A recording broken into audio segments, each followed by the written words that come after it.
Number 3, there was not only no comfort, no rest, but the third thing that the people of God had lost is in verse 6. And from the daughter of Zion all the splendor has departed. Her princes have become like deer that find no pasture, that flee without strength before the pursuer. No pasture. No refreshment. There's no place for them to find refreshment. Yet the Lord promised that He would feed His people. Psalm 23:2. He makes me to lie down in green pastures, not just on asphalt or on dead brown grass, in green, refreshing, cool pastures. That's what the spiritual life is all about. He leadeth me beside the stilled waters. Do you ever feel like you're on a raging white water rafting trip? You know, life is like going down one of those amusement park where you sit in a log and it goes splashing through the water and everything's all... That's not how life's supposed to be.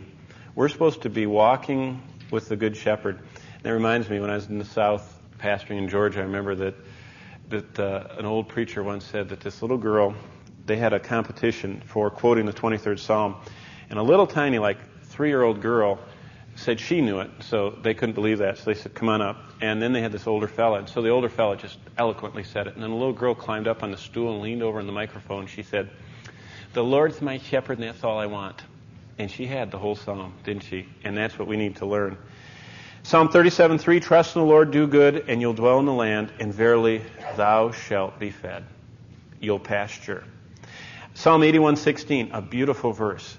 He should have fed them also with the finest of wheat, and with honey out of the rock should I have satisfied thee. That's what God promises us. He says that if you will take the time, and if you and I will seek Him first, He says, when you come before me in the morning watch, when you come before me at midday, when you come before me at the end of the day, I will feed you with the finest of wheat, and I will give you sweetness out of the rock.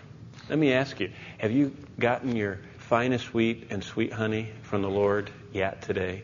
That is not something for the super saints. That is something for all of us every day.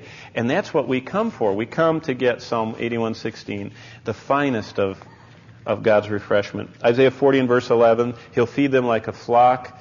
He'll feed His flock like a shepherd. He'll gather the lambs with His arms. He'll carry them in His bosom, and He'll gently lead those that are with young. That's how the Lord operates with us. That's how He takes care of us. And that's what He wants us to trust Him for.